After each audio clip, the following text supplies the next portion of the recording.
Welcome to bookkeeping and accountancy classes. इस lecture में हम डिस्कस करेंगे कि बुक कीपिंग साइंस है कि आर्ट है।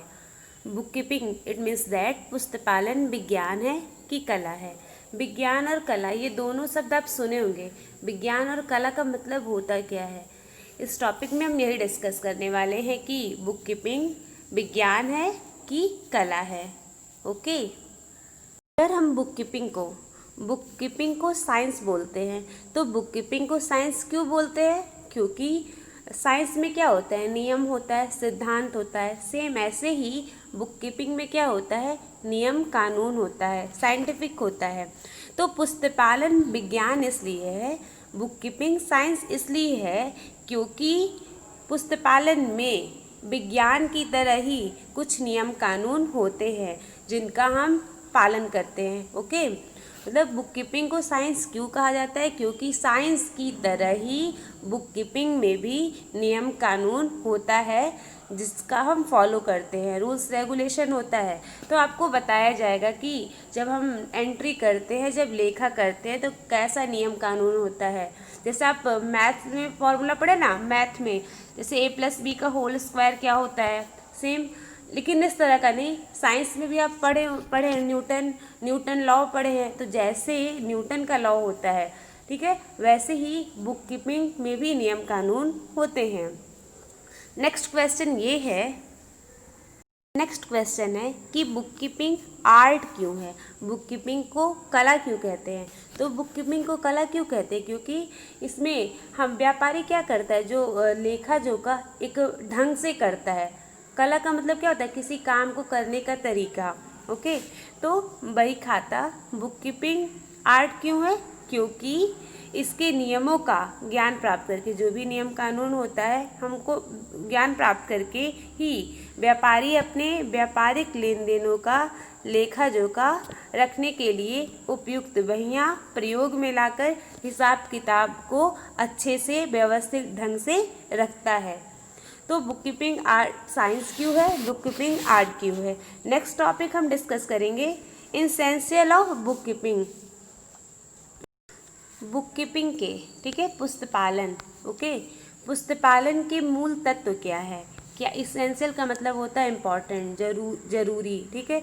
तो बुक कीपिंग का मूल तत्व क्या है, क्या क्या इम्पॉर्टेंट होता है? तो जैसे आप पढ़े ना डेफिनेशन में, आपको ये पता चल गया है कि क्या होता है, पुस्तपालन में निश्चित नियम होते हैं। ये पता चल गया है कि पुस्तपालन में क्या होता है, कोई नियम कानून होता है। आपको आगे बताया जाएगा कि जर्नल होता है। इसका कलर चेंज कर दे रहे हैं। तो पुस्तकालन में निश्चित नियम कानून होता है। जैसे एंट्री हम कर रहे हैं तो एंट्री करने का भी क्या होता है, तरीका होता है। हम उसमें डेट का कॉलम बनाते हैं, अमाउंट का कॉलम बनाते हैं, डेबिट क्रेडिट, मतलब टोटल 5 कॉलम, मतलब जनरल में बनाते हैं। एंट्री करने का एक निश्चित तरीका होता है, फिर हम नरेशन लिखते हैं। तो इसका मतलब क्या हुआ, मूल तत्व सबसे पहला जो दिया हुआ है, निश्चित नियम होता है इसमें, ठीक है। नेक्स्ट है निश्चित पुस्तकों में लेखा करना। हम ऐसे ही कहीं भी नहीं लिख देते हैं, जो भी हमको एंट्री लिखना होता है तो कहीं भी नहीं लिखते हैं। तो हम डिस्कस करने वाले हैं कि बुक कीपिंग के मूल तत्व क्या हैं, इसेंशियल ऑफ बुक कीपिंग क्या है।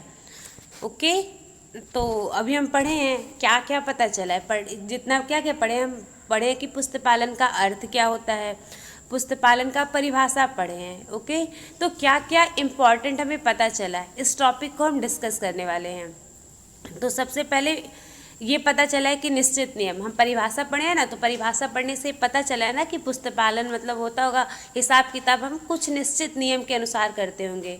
तो सबसे पहले दिया है कि निश्चित नियम होता है। पुस्तकालन में क्या होता है, जब हम कोई भी, मान लीजिए हम लोग का बिजनेस है, तो बिजनेस में जब जो भी लेन देन ट्रांजैक्शन होता है, कोई माल खरीदा चाहे बेचा, उधार माल खरीदा बेचा, तो कोई भी मतलब ट्रांजैक्शन होता है, उसको हम एक निश्चित नियम, जैसे मैथ में नियम होता है, न्यूटन लॉ साइंस में नियम होता है, वैसे ही यहाँ पर भी नियम कानून होता है। जो भी लेन देन होता है, ट्रांजैक्शन होता है, उसको हम क्या करते हैं, एक नियम के अनुसार लिखते हैं। तो नियम आपको आगे बताया जाएगा। जैसे सबसे पहले हम जर्नल बनाते हैं। ओके, सबसे पहले हम क्या करते हैं, जर्नल बनाते हैं। तो जर्नल का 5 कॉलम होता है। तो सबसे पहला कॉलम डेट का होता है, ठीक है। फिर पर्टिकुलर होता है, फिर अमाउंट का 2 कॉलम होता है, ठीक है, ऐसे रहता है। तो जर्नल आगे आप देख लीजिएगा कैसे फॉर्मेट दिया हुआ है, आगे आपको पढ़ाया जाएगा। तो ऐसे ही पुस्तपालन में भी क्या होता है, एक निश्चित नियम होता है। जो भी हम ट्रांजैक्शन होता है उस ट्रांजैक्शन का रिकॉर्ड हम एक निश्चित नियम के अनुसार करते हैं। एक निश्चित नियम होता है ट्रांजैक्शन का लेखा करने का। ओके, नेक्स्ट है निश्चित पुस्तकों में लेखा करना। हम ऐसे ही कहीं भी लेखा नहीं करते हैं, ठीक है। जैसे मेरा बिजनेस है तो हम कहीं भी थोड़ी एंट्री कर देंगे, घर में जितना किताब रखा हुआ है वहाँ पर लिख देंगे। अब हम तो खोजने में तो दिक्कत होगा ना कि किस कॉपी में लिखे थे। तो जो भी ट्रांजैक्शन होता है उसका एक निश्चित पुस्तक में लिखा करते हैं, मतलब एक ही पुस्तक में लिखा जाता है। तो निश्चित पुस्तकों में लेखा किया जाता है। लेखा का मतलब क्या हुआ, रिकॉर्ड किया जाता है। एक उसका एक अपना पुस्तक होता है, उसी पुस्तक में हम रिकॉर्ड करते हैं, लिखते हैं। और निश्चित उद्देश्य, अब हम लेखा क्यों करते हैं, कुछ तो उद्देश्य होता होगा ना, हमें जानना होगा कि हम अगर बिज़नेस, हम यहाँ पर बिज़नेस का एग्जांपल दे रहे हैं। लेकिन जैसे बड़े बड़े शहर में, दिल्ली में, मुंबई में जाएंगे तो कंपनी है, तो कंपनी खुलता होगा जहाँ करोड़ों लोग काम करते हैं, तो वहाँ पर भी तो पता लगाना होगा। हम बस यहाँ समझाने के लिए बस छोटा सा एग्जाम्पल दे रहे हैं, बिजनेस एग्जाम्पल दे रहे हैं, ठीक है। तो देखिए, जो भी थर्ड है निश्चित उद्देश्य, तो हम जो लेखा करते हैं तो क्यों लेखा करते हैं, तो कुछ उद्देश्य होता होगा ना कि हम बिजनेस कर रहे हैं, ठीक है, चाहे हम कंपनी ही खोले हैं तो हमारी कंपनी में क्या हो रहा है, लाभ हो रहा है, हानि हो रहा है, प्रॉफिट हो रहा है, ये पता करने के लिए, हम अपने मतलब अपनी स्थिति जानने के लिए ये हम सब कुछ का रिकॉर्ड करते हैं। अब नेक्स्ट है मौद्रिक रूप में लेखा। मौद्रिक रूप का मतलब क्या हुआ, पैसा, ठीक है। जैसे टीना ने पेन खरीदा, तो पेन खरीदा तो पेन का कोई मूल्य होगा ना। तो मौद्रिक, जो भी लेखा करते हैं वो मौद्रिक रूप में लेखा करते हैं। अब बिजनेस है तो अब मान लीजिए कोई उधारी ले गया, तो उधार में इतना हमें पता रहता है ना कि 100 का उधार ले गया, 200 का उधार ले गया, तो मौद्रिक रूप में लेखा करते हैं। तो यह कि पुस्तपालन में व्यापारिक व्यवहारों का मौद्रिक रूप में लेखा किया जाता है। मौद्रिक रूप में लेखा करने का मतलब ऐसा व्यवहार जिन्हें मुद्रा से मापा जा सकता है, उसे मौद्रिक व्यवहार कहते हैं, ठीक है। तो मौद्रिक रूप में लेखा किया जाता है। कभी भी कॉमर्स में ऐसा लेखा नहीं होगा ही नहीं, क्योंकि बिजनेस कर रहे हैं तो बिजनेस में फ्री का थोड़ी होगा। अब रिश्तेदार का भी हम लेखा करते, देखिए अगर हम मान लीजिए आपके घर में कोई गेस्ट आ गया, आपका शॉप है, ठीक है, आप उनको पेन दे दिए, तो आप अपने यहाँ लिखेंगे, अपने यहाँ एंट्री करेंगे, उसका भी एक नियम बताया गया कि वहाँ पर हम ड्राइंग दे देते हैं। अपने उपयोग के लिए जब माल निकालते हैं तो हम वहाँ पर आहरण लिख देते हैं। तो मौद्रिक रूप में लेखा किया जाता है, मतलब ऐसे व्यवहार जिन्हें मुद्रा में मापा जा सकता हो। यहाँ दिया ऐसे व्यवहार जिन्हें मुद्रा के रूप में नहीं मापा जा सकता, उनको हम लिखते ही नहीं अपने पुस्तक में, क्योंकि उन्हें नहीं लिखा जाता। लेकिन जिनको मतलब ऐसा ही व्यवहार हम लिखेंगे अपने वो हिसाब किताब वाली पुस्तक में, जिससे मुद्रा में मापा जा सकता है। इतना समझ में आया। अब आगे बढ़ते हैं। आर्थिक या वित्तीय व्यवहार का लेखा करते हैं। वित्तीय है कि हम बुक कीपिंग में जहाँ हम अपना रिकॉर्ड लेखा करते हैं, वहाँ पर सिर्फ हम क्या करते हैं, आर्थिक व्यवहार। आप बिजनेस पढ़े होंगे तो उसमें पढ़े होंगे आर्थिक क्रिया, एक अनार्थिक क्रिया। तो आर्थिक क्रिया का मतलब क्या होता है, मतलब कोई भी ऐसा काम जिसे करने से हमको पैसा मिलता है, मतलब जिससे ऐसा काम जिसे करने से पैसा मिलता है, धन प्राप्त होता है, उसे हम आर्थिक क्रिया कहते हैं, ठीक है। आर्थिक मतलब ऐसी कोई भी एक्टिविटी जिसको करने से हमें क्या होता है, प्रॉफिट मिलता है, कुछ धन पार्जन मिलता है, मतलब ऐसा काम जिसे करने से हमें पैसा मिलता है वो आर्थिक क्रिया होता है। और अनार्थिक ऐसा काम जिसे करने से पैसा नहीं मिलता है, ठीक है, तो वो अनार्थिक क्रिया हो जाता है। तो पुस्तपालन में हम क्या करते हैं, केवल आर्थिक व्यवहारों का ही लेखा करते हैं। तो ये भी आपको बात क्लियर हुआ।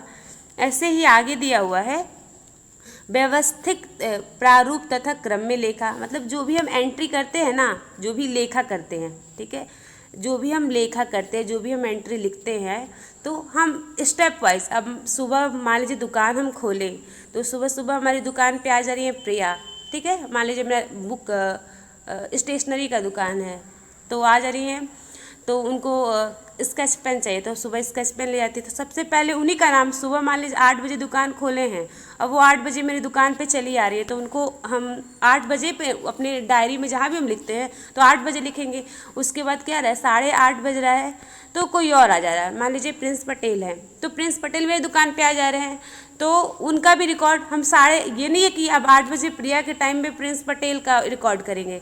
तो मतलब व्यवस्थित एक तो उसका करने का एक फॉर्मेट होता है, जर्नल का बताए, देख लीजिएगा आप लोग, मतलब फॉर्मेट होता है और क्रम में लेखा किया जाता है। अब ये नहीं कि आज हम 1 तारीख का लेखा किए, आज मतलब 1 तारीख को प्रिया आई और अहमद रजा आए हैं 5 तारीख को, तो ऐसा नहीं है कि पहले हम अहमद रजा का मतलब पहले निश्चित तिथि पहले का पहले दिन, दूसरे का दूसरे दिन, तो व्यवस्थित प्रारूप तथा क्रम में लेखा किया जाता है। और विज्ञान कला दोनों है, आप अभी पढ़े ही हैं कि इसमें क्या होता है, पुस्तक पालन में नियम कानून होता है, तो ये क्या है, विज्ञान कला है, और इसको लिखने का करने का एक ढंग होता है, ठीक है, कि डेबिट क्रेडिट नियम होता है, तो ये विज्ञान कला दोनों है। ओके, नेक्स्ट है सूचनाओं की शीघ्र उपलब्धि होती है, तो पुस्तकालय समस्त वांछित सूचनाएं शीघ्र उपलब्ध कराता है, तो सूचना की उपलब्धि भी रहती है, सारा हम लोग का सारा आंकड़ा एक ही जगह दिया रहता है। और एट द लास्ट है हम लोगों का व्यवसाय गृह की सही स्थिति प्रदर्शित करना, मतलब हम बिजनेस करते हैं ना, ये सारा करने से हमें क्या मिलता है, पुस्तक पालन में हम सब कुछ लेखा करते हैं, अपने बिजनेस का एंट्री करते, इससे क्या पता चलता है, हमारे बिजनेस की सही स्थिति पता चलती है। ओके, तो अब हम नेक्स्ट टॉपिक में हम डिस्कस करने वाले हैं लेखांकन के बारे में। अभी तक हम पढ़ रहे थे बुक कीपिंग के बारे में, ध्यान रखिएगा, अभी तक हम पढ़ रहे थे बुक कीपिंग के बारे में, अब हम नेक्स्ट पढ़ेंगे लेखांकन के बारे में। अब इतना यहाँ पर ध्यान रखिएगा, बुक कीपिंग और लेखांकन में अंतर आता है। तो पुस्तक पालन अभी तक जो भी हमने पढ़ा है वो पुस्तक पालन के बारे में पढ़ा है, नेक्स्ट में हम पढ़ने वाले हैं अकाउंटिंग क्या होता है। ओके, आपको अगर